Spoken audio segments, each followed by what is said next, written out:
تو وہ ظاہر ہے وہ اس کے لیے کچھ نہ کچھ کام تو کرنا ہوتا ہے نا جی. سارے لوگ تو شعبہ تعلیم میں نہیں جاتے نا جی. تو یہ ہے کہ پھر بینکنگ میں نے جوائن کی. تو اب یہ ہے کہ شاعری چونکہ یہ ایک میرا شوق تھا یا میرے اندر ایک اللہ پاک نے مجھ سے یہ کام لینا تھا، چونکہ شاعری کے حوالے سے یہی کہا جاتا ہے نا یہ ودیت کرتا ہے، اور یہ واقعی ایسی بات ہے، یہ ودیت کرتا ہوتا ہے. یہ ایک توفیق کی بات ہے، اللہ تعالیٰ جسے توفیق دے دیتا ہے نا. تو وہ چونکہ یہ کام جو ہے یہ اللہ پاک نے لینا تھا، تو اس لیے پھر یہ اس کے لیے بھی وقت نکالتے ہیں. جیسے آپ آج آئے ہیں، وقت نکالا ہے، ٹھیک ہے جی. اور آپ لوگ بھی مشاعروں میں ہمارے ساتھ ہوتے ہیں، آپ دیکھتے ہیں کہ مشاعرے بھی ہم کرواتے ہیں، مشاعروں میں جاتے بھی ہیں، ٹھیک ہے جی. تو وہ اس کے لیے وقت کو مینیج کرنا پڑتا ہے تاکہ وہ جو کام ہم سے لیا جا رہا ہے وہ بھی ہم کریں، اور جو ہماری ڈیوٹی معاش کے لیے اللہ تعالیٰ نے لگائی ہے وہ بھی. جی سیٹھی صاحب، بچپن سے ہی شاعر تھے یا شاعری کا جو شغل ہے یہ بعد میں ہوا؟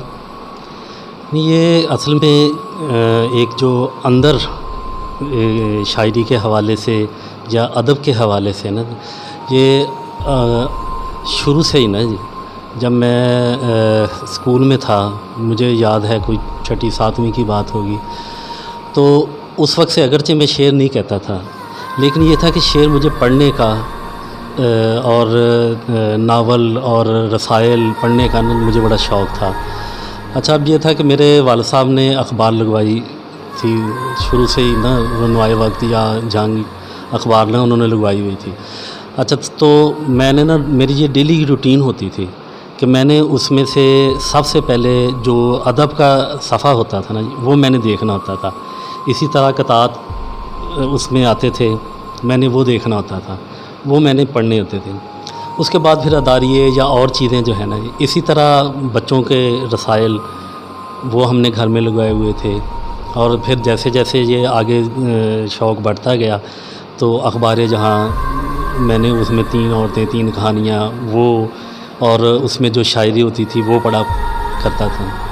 میٹرک میں پھر مجھے اس کے علاوہ اب آپ یہ دیکھیں کہ لوگوں کو اس ایج میں 9ویں 10ویں میں جا کے نا جی، لوگوں کو ہوتا ہے وہ سانگ گانے وغیرہ جو ہیں وہ بڑے شوق قسم کے سنتے ہیں.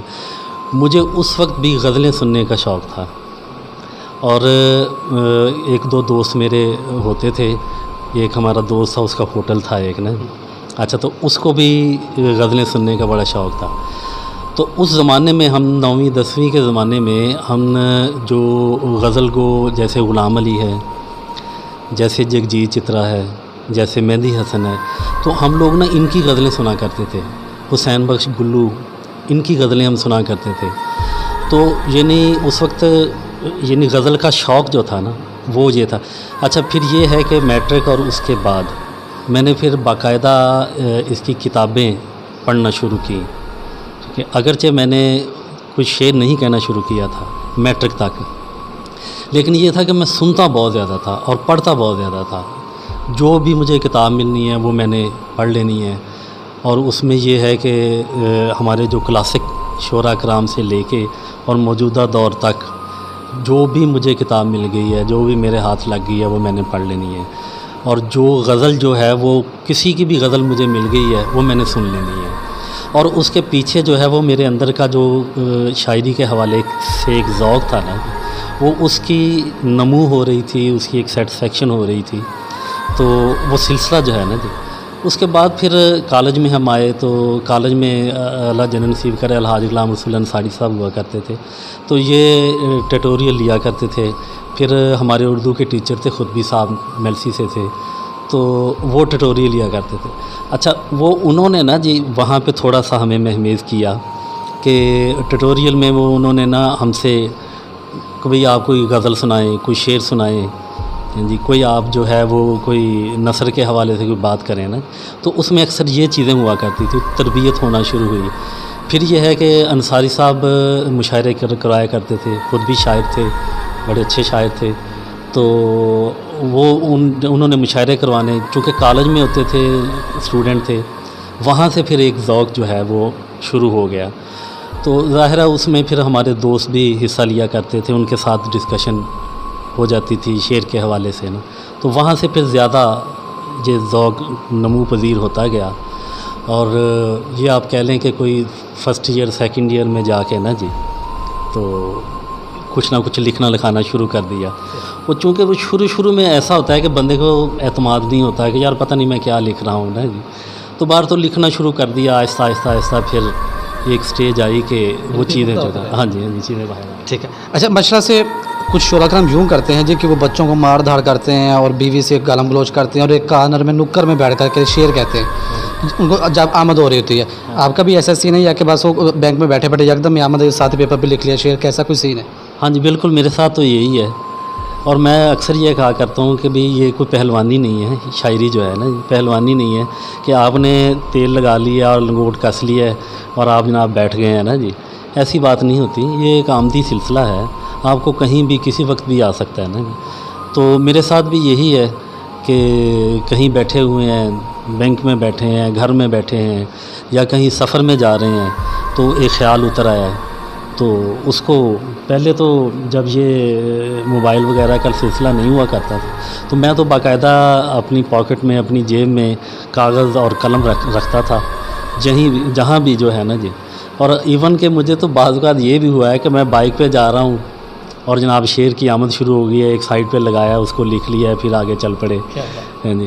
اور اسی طرح سفر پہ جا رہے ہیں، اور مزیداری کی بات یہ کہ سفر میں بڑے شعر آتے ہیں، بڑی آمد ہو رہی ہوتی ہے. سفر جب آپ کر رہے ہیں اکیلے ہیں جی تو بندہ خیال میں ہے تو مطلب سفر میں تو مختلف خیالات آتے رہتے ہیں تو پھر وہ بندہ جلدی سے اس کو شعر کی وہ جس صورت میں ڈھال لیتا ہے.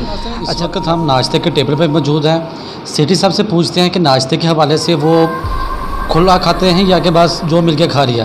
جی سیٹھی صاحب، کھانا اور ناشتے کے حوالے سے بھابھی تنگ تو نہیں ہوتی کہ بھائی صاحب نہیں آئے روز فرمائشیں یہ بناؤ یا کہ جو مل کے کھا لیا؟ نہیں، وہ اس حوالے سے سب سے پہلے تو بات یہ ہے کہ ان کو میری پسند ناپسند کا پتہ ہے، تو کبھی ایسا موقع ہی نہیں دیتی کہ مجھے کہنا پڑے.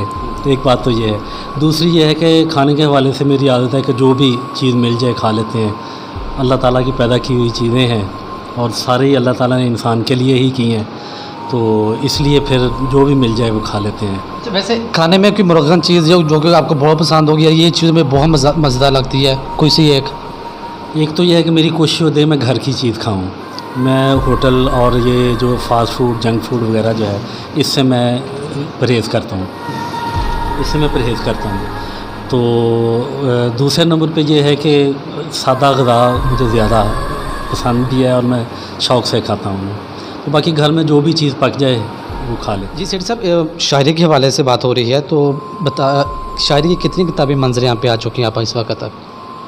شاعری کی میری 14 کتابیں آ چکی ہیں، منظر عام پہ آ چکی ہیں. اس میں مختلف اصناف کے سخن میں میں نے کام کیا ہوا ہے. غزل کے حوالے سے، نظم کے حوالے سے اور ہائیکو کے حوالے سے میری کتابیں آ چکی ہیں. اور مزید میں انشاءاللہ یعنی نعت کے حوالے سے میری اگلی کتاب تیار ہے، وہ آ رہی ہے. اور پنجابی چونکہ یہ ہماری ماں بولی ہے اور اس کا بھی قرض ہے ہم پہ، تو ہمیں یہ ادا کرنا چاہیے. تو پنجابی کے حوالے سے بھی میں کام کر رہا ہوں. اس میں بھی کافی غزلیں میرے پاس ہیں، انشاءاللہ تعالیٰ اس کے حوالے سے بھی کتاب جو ہے نا. اور شاعری کی 14 کتابیں ہیں اور باقی ناول ایک راہ وفا کی مسافتیں یہ منصہ شہود پہ آ چکا ہے. اس کے علاوہ میں ایک اور کام کر رہا ہوں نثر کے حوالے سے، اور وہ ہے افسانوں کا. ایک شعر ایک افسانہ کے نام سے میرا انشاءاللہ تعالیٰ نا جی میں ترتیب دے رہا ہوں کتاب. تو اس میں ایک یونیک بات جو میں کر رہا ہوں نا جی وہ یہ ہے کہ ایک اپنا ہی شعر میں اٹھا رہا ہوں، ٹھیک ہے، اور اس پہ میں افسانہ لکھ رہا ہوں. تو یہ بالکل ایک ڈیفرنٹ سا کام ہے، پہلے شاید میری نظر سے نہیں گزرا. تو یہ اس میں میں نے کافی سارے اشعار جو ہیں یہ میں نے منتخب بھی کیے ہوئے ہیں، اور ان پہ پھر یہ ہے کہ میں نے کافی سارے افسانے لکھ بھی لیے ہیں. تو یہ میں نثر کے حوالے سے یہ کام کر رہا ہوں. ابھی آپ نے نا نعت کا ذکر کیا کہ نعت کی کتاب آپ کی بس منظر یہاں پہ آنے والی ہے، تو کوئی ایک آدھ نعت ہمارے ناظرین کی نظر پہ کیجیے. جی بالکل، میں پیش کرتا ہوں. جب سے طیبہ کی خاک چھانی ہے، جب سے طیبہ کی خاک چھانی ہے، زیست بھی ہو گئی سہانی ہے، واہ بڑی بات. زیست بھی ہو گئی سہانی ہے، میں گدائے در محمد ہوں، میں گدائے در محمد ہوں، میری سب سے الگ کہانی ہے. واہ بڑی بات. میں گدائے در محمد ہوں، میری سب سے الگ کہانی ہے، اور نور میں ڈوبی ہے فضا ساری، واہ نور میں ڈوبی ہے فضا ساری، شہر طیبہ کی یہ نشانی ہے، سبحان اللہ. شہر طیبہ کی یہ نشانی ہے، اور وقت تھم جاتا ہے مدینے میں، سبحان اللہ. وقت تھم جاتا ہے مدینے میں، گویا رخصی گئی روانی ہے، اور آپ موجود روز اول سے، آپ موجود روز اول سے،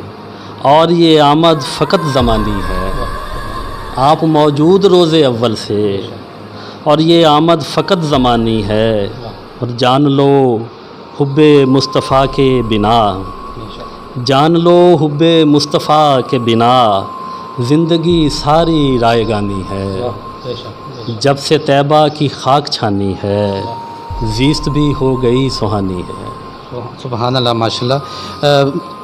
اللہ تعالیٰ آپ کے علم میں آپ کے کلام میں مزید اضافہ کرے. ٹھیک ہے، تخلص کیوں نہیں رکھا؟ شاعری میں تخلص بھی رکھا جاتا ہے.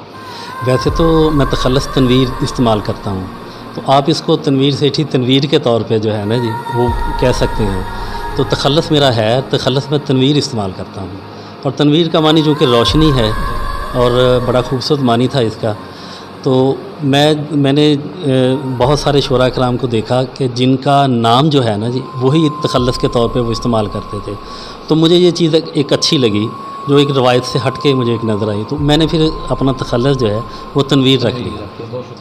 غزلیات کے حوالے سے آپ نے بتایا کہ 14 کتابیں منظر عام پہ آ چکی ہوئی ہیں، تو کوئی آپ کی جو کوئی فیوریٹ غزل بھی ہوگی یا کہ ساری آپ کی پسندیدہ ہیں، اور جو آپ کی فیوریٹ غزل ہے وہ ہمارے ناظرین کے لیے تو پیش کیجیے.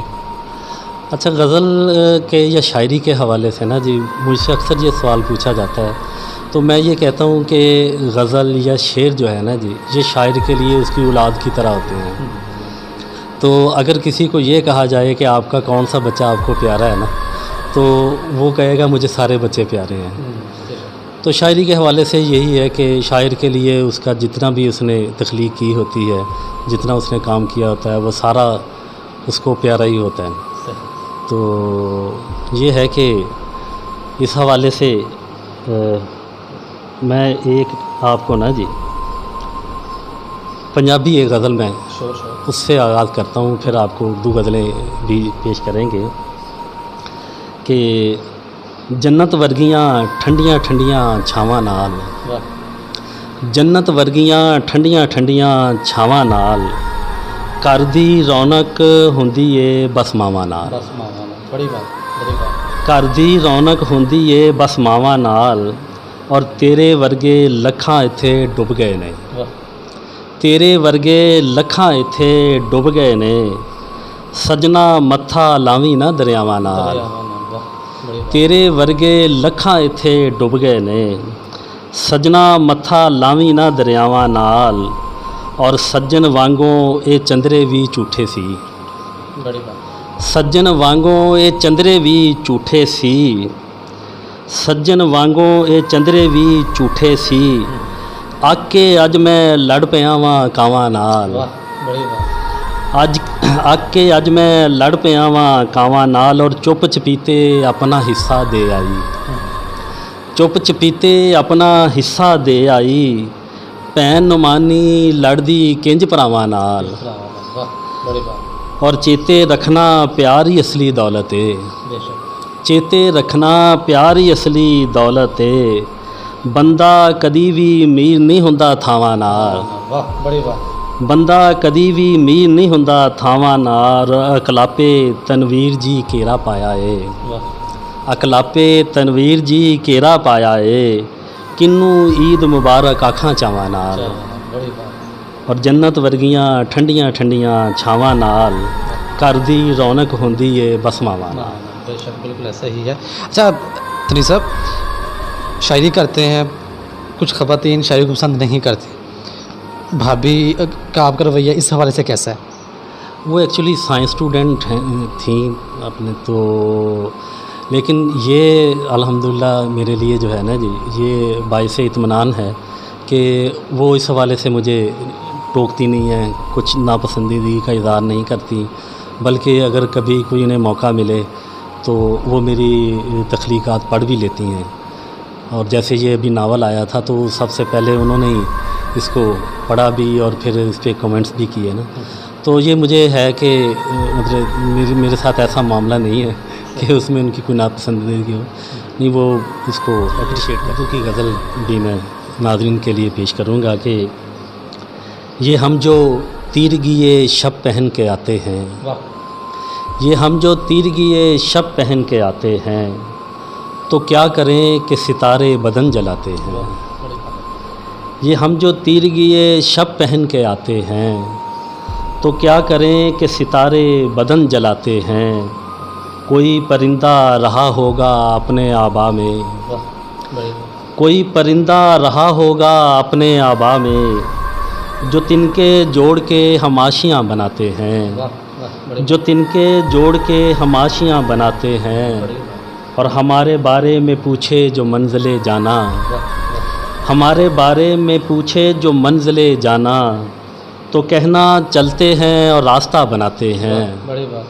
ہمارے بارے میں پوچھے جو منزل جانا تو کہنا چلتے ہیں اور راستہ بناتے ہیں.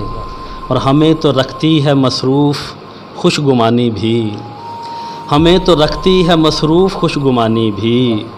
کسی نے آنا نہیں اور گھر سجاتے ہیں، کسی نے آنا نہیں اور گھر سجاتے ہیں. اور کسی نے حال بھی پوچھا تو ہو گئے اس کے، کسی نے حال بھی پوچھا تو ہو گئے اس کے. ہم اہل دل تو محبت کی مار کھاتے ہیں، کسی نے حال بھی پوچھا تو ہو گئے اس کے. ہم اہل دل تو محبت کی مار کھاتے ہیں. اسی لیے تو میں کرتا ہوں شاعری تنویر، اسی لیے تو میں کرتا ہوں شاعری تنویر کہ میرے شعر پرندے بھی گنگناتے ہیں، کہ میرے شعر پرندے بھی گنگناتے ہیں. یہ ہم جو تیرگی شب پہن کے آتے ہیں تو کیا کریں کہ ستارے بدن جلاتے ہیں. سیٹھی صاحب، ہمارے دیکھنے والوں کے لیے آپ کا پیغام؟ ناظرین سے اور جو لوگ میرے اس پیغام کو سن رہے ہیں تو ان سے میری گزارش یہ ہے کہ آپ ادب پروری کے لیے، ادب کو بڑھوتی دینے کے لیے اور ادب سے سیکھنے کے لیے ادب کی طرف آئیں اور اپنے بچوں کو ادب سکھائیں، بچوں کو ادب پڑھائیں، بچوں کو جو ہے وہ بتائیں کہ ہمارے اسلاف جو ہیں انہوں نے کیا کیا جو ادب تخلیق کیا ہے. تو جب آپ اپنے بچوں کو لے کے آئیں گے اور آپ خود بھی ادب کی طرف آئیں گے تو پھر یہ چیز جو ہے وہ پروان چڑھے گی اور ہماری قوموں کی جو ان کی تعمیر ہے وہ ہوگی ہماری آئندہ آنے والی نسل کی. تو میرا پیغام یہی ہے کہ ادب کو زیادہ سے زیادہ سیکھیں اور زیادہ سے زیادہ آپ ادب کے قریب ہوں. جی بالکل، ادب کو سیکھیں اور ادب کو قریب ہوں گے تبھی ہمارے بچے بھی باادب بھی ہوں گے اور ان کو ہمارے اسلاف کے کارنامے انہوں نے انجام دیے ہیں ان سے ان کو پتہ چلے گا کہ ہمارے جو اسلاف تھے انہوں نے کیا کیا ہے. انشاءاللہ آپ سے ملاقات ہوگی اگلے پروگرام میں. تب تک کے لیے اپنے میزبان میاں محمد راشد ایڈوکیٹ کو دیجیے اجازت، صرف ایک پیغام کے ساتھ کہ یاد رکھو تو دل کے پاس ہیں ہم، بھول جاؤ تو فاصلے بہت ہیں. اللہ نگہبان.